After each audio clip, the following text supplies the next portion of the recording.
If you have Bibles with you, or if you have them on your phones or on your tablets, it would be helpful to have Jonah chapter 1 open as we look at it now. Now, Jonah's an interesting book. It's an interesting book because it's one of those ones which is both very well known and at the same time not very well known. And what I mean by that is a lot of people will have heard of Jonah. They may have heard parts of the story of Jonah. But when we look at it, we're sometimes surprised at how much of it we haven't really gotten. We haven't gone into it. And certainly a lot of people outside of a church context who might be aware of the story of this guy who runs away from God, ends up thrown into the sea, swallowed by a fish. Very much just a kind of a surface of what we have in the story of Jonah. So I'm going to look at Jonah a little bit over the next 4 weeks. We're going to do a short series looking at him. Who's Jonah? Jonah, son of Amittai. He's mentioned as a prophet in 2 Kings in chapter 14.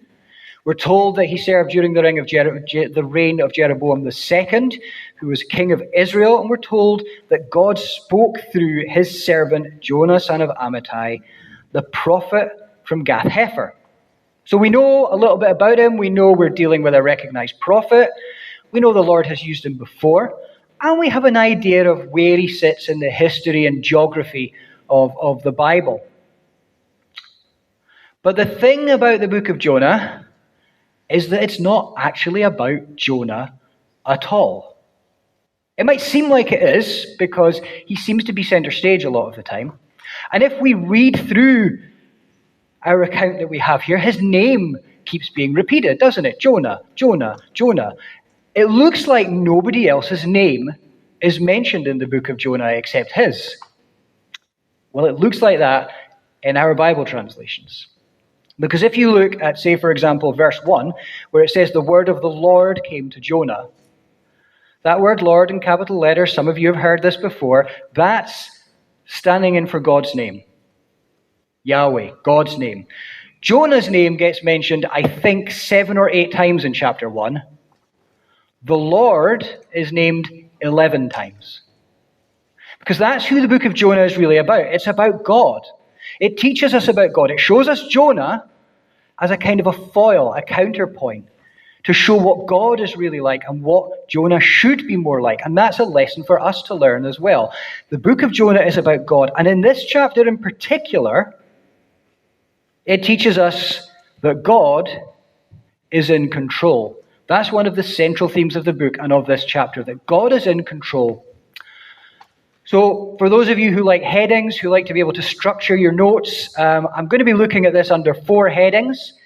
I'm going to be looking at it under the headings of Run On, Caught in the Storm, Who Are You, and Man Overboard.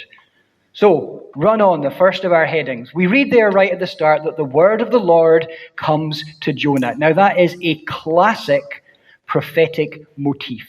All the way throughout the Bible, that's how prophecies are introduced. The word of the Lord came to. It's quite often used in the call and in the commissioning of prophets. The word of the Lord came to. So far, so normal. The word of the Lord came to Jonah, the son of Amittai. And what did that word say? Well, we find it there in verse 2, where it says, if you look with me, it says, go to the great city of Nineveh and preach against it, because its wickedness has come up before me. Now, the translation that we use has compressed that a bit for easier reading, because what the Hebrew actually says is, get up, go to Nineveh. There's 2 verbs there, get up or arise, go. And the reason I'm drawing that out is because in the very next verse, and again, it's not quite so obvious in our translation, but the next verse starts with the same verb. God says, get up. Jonah gets up. Now, again, that is what an Old Testament reader would pretty much expect. The word of the Lord comes to someone and tells him to do something. The Lord says, get up. You get up. But this is where the story takes a bit of a twist. Because Jonah may get up, but he doesn't then follow this by going to Nineveh, which is what you would expect of a prophet, isn't it, really? What you would expect of a servant of the Lord when the Lord tells them to do something. But no, Jonah runs away. He heads for some place called Tarshish. So what's going on here? What is Jonah's motivation for this scene, if you like? Why does he want to do this? Now, I'm going to be totally honest with you. I'm going to be straight from the start. We don't get a full answer to that question until chapter 4. And I'm not looking at chapter 4 today. There are some hints in what we're looking at which build towards that. And you know what? If you want to go home after this and read the whole of the book of Jonah and get to the spoilers ahead, do it. Absolutely do that. But we're not going to look at that today. But there is also the question of what Jonah was hoping to achieve here. And it's often assumed that he was trying to run away from God. That's kind of understandable, isn't it, if we look at what it says in our Bibles, because it says he was running away from the Lord. But again, this is an issue where the translators have tried to make this into readable English that makes sense, because what the Hebrew says is Jonah was fleeing from the face of the Lord. Now, we don't talk that way. It doesn't make much sense to us. He was fleeing from the face of the Lord. We have it 3 times in this chapter. It's twice here in verse 3 and then again in verse 10. And why that matters is because Jonah didn't for 1 minute think that he could get away from God. He wasn't making the mistake that a lot of nations did, and a lot of people still do today, of thinking that God was bound to a particular place. That he was restricted by geography, that if you just go far enough away, he won't be able to see you. I mean, if you're doubting that, you can see it there in verse 9. In verse 9, Jonah describes God as the Lord, the God of heaven, who made the sea and the land. So he knew that God was the God of the whole world, the land and the sea. He would have had Psalm 139 to tell him that. Where can I go from your spirit? If I settle on the far side of the sea, even there your hand will guide me. We sang words to that effect in our last singing, didn't we? If I was to go from land to land, if I was to cross the furthest seas, Lord, you would still be there. So he wasn't hoping to get away from God. He was fleeing from his face. That's a Hebrew idiom.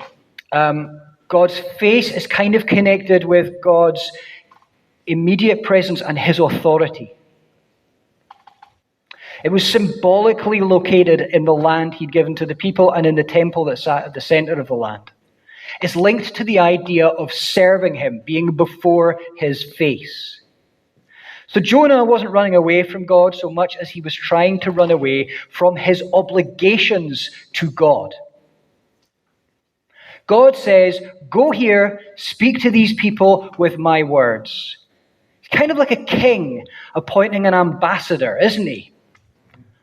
But Jonah doesn't.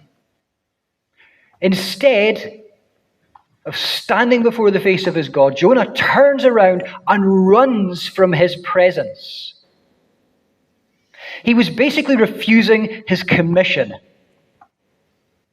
He was throwing his resignation in God's face. He was rejecting God's authority. We might say that he was going, nah, and he was taking control of the situation because he thought he knew better. God told Jonah to go to Nineveh, and instead Jonah gets on a boat heading basically about as far as he could possibly go in the other direction. You ever done that? I mean, probably not literally. But have you ever had God give you a direction and you think you know better? So you head the other way. God says go, and we say, no, I don't think so. Remember I said in verse 1 that God told Jonah to get up, to rise. And Jonah does get up. But then he goes down. It says in our text he goes down to Joppa. That was where the port was. And that's the start of a trajectory which runs through this whole chapter, because that same word keeps coming back as Jonah continues to try and get further and further away from God's purpose. He goes down to Joppa. He goes down into the ship. He goes down below decks. And I don't think it's a spoiler to tell you that there is more going down in store for Jonah. He goes down, down, down into the sea. That is the trajectory that we set ourselves on when we refuse God's directions, when we think we know better, when we try to run from God's purpose, when we say, I'm in control of my life. You put yourself in a downward spiral. Down, down, down goes Jonah. But God is not done with Jonah. Not by a long way. God is still in control. Look at verse 4 with me. Then the Lord sent a great wind on the sea, and such a violent storm arose that the ship threatened to break up. God sends a violent storm. Jonah is caught in the storm. Now, if we didn't already know that God was in control wherever Jonah runs, then it's reinforced here. Because this storm didn't just happen. It didn't just blow up. They didn't kind of stumble into it. It wasn't unfortunate. God sent it. In fact, sent is quite a weak word for what happened here. The word really means something like hurled or cast. It's the same word that would be used of throwing a javelin or a spear at a target. The wind is God's tool. It is his weapon. And Jonah and the boat that he's in are the target. There is intent behind this storm. There is purpose. It's not just any old storm. Now, these sailors would have been experienced men. This was not their first storm. But they could tell that this was unlike anything that they had ever experienced before. They were terrified. They cried out to whatever God they thought might hear them. Whatever God they could think of, they cried out. They even went so far as to throw their cargo overboard. Now, that is a huge thing for them to do. That's their profit. That's their livelihood. But their lives matter more to them than their livelihood. So off the cargo goes. Put yourselves in their position for a moment and think what it must have been like. Imagine their terror as this supernatural storm rages about them, as it threatens to tear the ship to pieces and drag them all down. They knew there was something or someone behind this storm. They saw the power not just of the storm, but behind the storm. And they were justifiably terrified. But not Jonah. Not Jonah, whose people were renowned for staying on the land because they didn't like the sea. They thought the sea was the symbol of chaos. They were terrified of the sea at the best of times. Not Jonah, who was intimately acquainted with the one who had sent the storm. Jonah, who should have known exactly who to call out to. He's not on the deck, panicking with everybody else. Jonah's asleep. What does that tell us? Well, first off, just because we are at peace with a decision that we have made doesn't mean that it's the right one. Because things really kind of fell into place in a way that seemed to suit Jonah, didn't they? To help foster this illusion of control that he had. There just happened to be a ship going the right way at the right time. And he just happened to be able to get passage on it. Now he's even managed to get below decks and get his head down for a bit. It's been a tough day for Jonah. But that doesn't mean that things are okay. It doesn't mean that he's in control. Are you ever like that? Are you asleep while the storm rages around you, ignorant, blissfully ignorant of it? Because not knowing that it is there will not save you from it. If you're trying to run from God's purpose, then you are at sea in a storm. And just because you feel at peace doesn't mean that you're okay if you're not in step with God's plan. But we also see something darker in Jonah's character here. We see something which is going to come out later on. Something a little off about Jonah. Because we see a complete lack of compassion for the people who are quite literally in the same boat as he is. No compassion. Because when we sin, when we go off track, when we try to run our own way, there are consequences. And sometimes those consequences strike the people around us as well. But Jonah doesn't care. The captain asks him to cry out to his God. But there is no indication that he does that at this stage. In fact, we can be pretty sure that he doesn't, because after they cast the lots to find out who's responsible, they have to ask Jonah who he is. Who are you? They ask him kind of what we might think of as basic identity questions, don't they? What do you do? Where are you from? We ask that kind of question all the time. Who are your people? If you're from the West Coast, you ask that quite a lot as well. But we like to know these things about people. It's their identity. It's who they are. But there's another question that we don't ask and they don't ask here. Now, we don't ask it today because it feels a little bit weird and maybe rude to ask somebody. The sailors didn't ask it because they didn't need to. The answers to these other questions would give them the answer to this question, because it is, who or what is your God? Because that is the real core of our identity. Not our jobs, not our families, not where we live and what we do. Who or what is your God? What we give our time and our worship to. If you want to know who you really are, ask yourself who or what you worship. Who or what do you give control of your lives to? What controls you? Jonah's answer is really interesting, because on the one hand it looks quite positive, doesn't it? But on the other hand, I'll tell you what, let's take a look at it. Let's take a look at verse 9. He answered, I am a Hebrew, and I worship the Lord, the God of heaven, who made the sea and the land.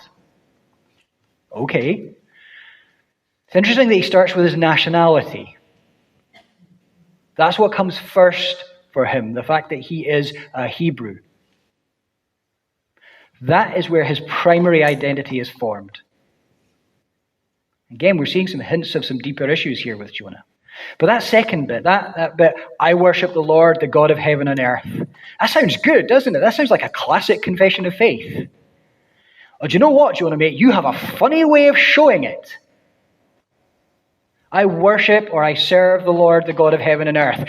Then what is he doing on this boat sailing to Tarshish? It's easy to say the words, but his actions make them a lie.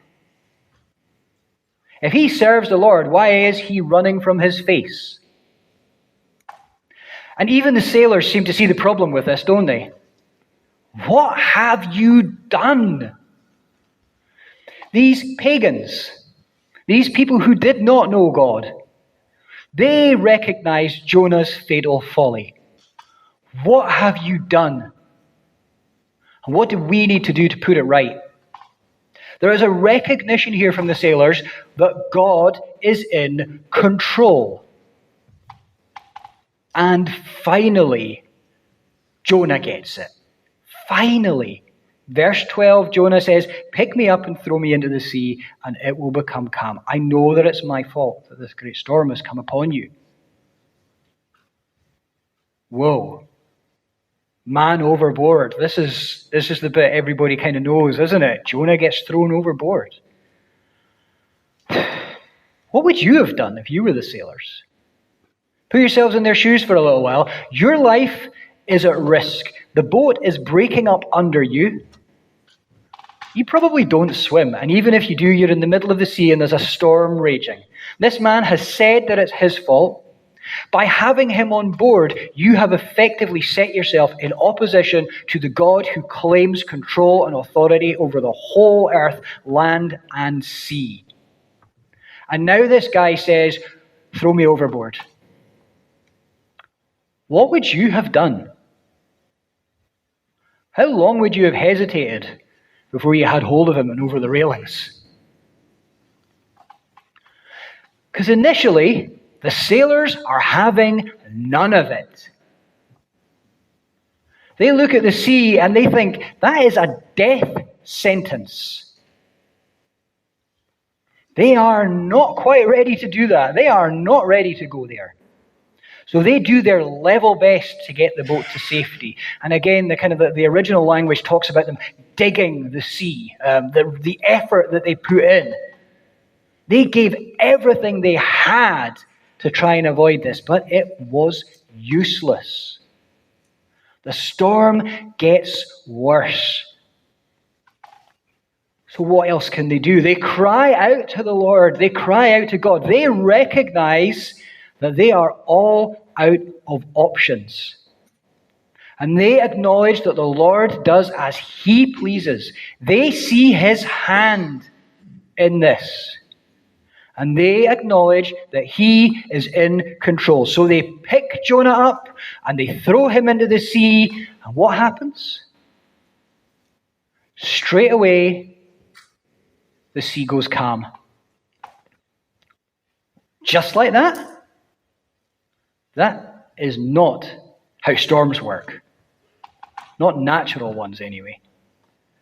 So it's no surprise that we read in verse 16 that at this the men greatly feared the Lord, and they offered a sacrifice to the Lord and made vows to him.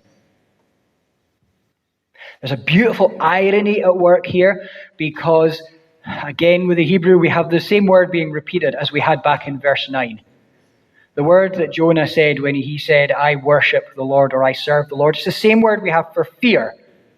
But now we have it with more emphasis. Jonah said, I fear the Lord. The sailors, who started off by crying out to any god who might be passing, we now read that they feared the Lord greatly. It's emphatic. So Jonah, who's supposed to be the prophet of the Lord and says he fears him, and these pagan sailors fear him greatly. They recognize that both the storm and their salvation come from God's hands. Do you? Do you see God's hand in your lives? But what about Jonah? What about a reluctant, reckless, resigning runaway prophet? What about him? Well, verse 17. The Lord provided a great fish to swallow Jonah, and Jonah was inside the fish 3 days and 3 nights. That's where we're going to leave Jonah for now. But even this last verse has something really important to tell us about who is running the narrative. The Lord provided a great fish. Some translations will say he appointed the fish. He provided it, he appointed it. Again, what we have here is intentionality. Fish wasn't just passing by. God had foreordained this. He has planned it. And just like the boat that happened to be there at the right time, just like the storm which whipped up, just like the sailors, the fish is serving God's purpose. We love to feel like we're in control. But this chapter reminds us who really is. Jonah probably thought he was in control until he found himself in the raging sea. All the way through, we are reminded that God calls the shots. God gives the direction. He sends the storms and he sends the calms. He puts his truth in the mouth of people who don't even know him. And he appoints the fish, which is waiting to swallow Jonah as he sinks into the sea. So what's your response to that? Are you still running from him? Are you denying his authority over your life? Even in some cases, while with your mouth you claim to worship him. Are you caught up in the storms of life like the sailors, unsure who to call to? Who can you run to? Who can you turn to? Where can you find shelter from the storm? Well, let me jump forward. Not to the rest of Jonah's story. I said I wasn't going there today, but further than that, way further. To a part of the Bible where we have an account which has a lot in common with this part of Jonah's tale, but also some really important differences. Mark's Gospel, chapter 4, verses 35 to on a bit from there. Just from 35, Mark's Gospel. And we read there that day when evening came, he said to his disciples, "Let us go over to the other side." And leaving the crowd behind, they took him along just as he was in the boat. There were also other boats with him. And a furious squall came up, and the waves broke over the boat so that it was nearly swamped. Jesus was in the stern, sleeping on a cushion. The disciples woke him and said to him, "Teacher, don't you care if we drown?" He got up, rebuked the wind, and said to the waves, "Quiet, be still." Then the wind died down and it was completely calm. He said to his disciples, "Why are you so afraid? Do you still have no faith?" And they were terrified and asked each other, "Who is this?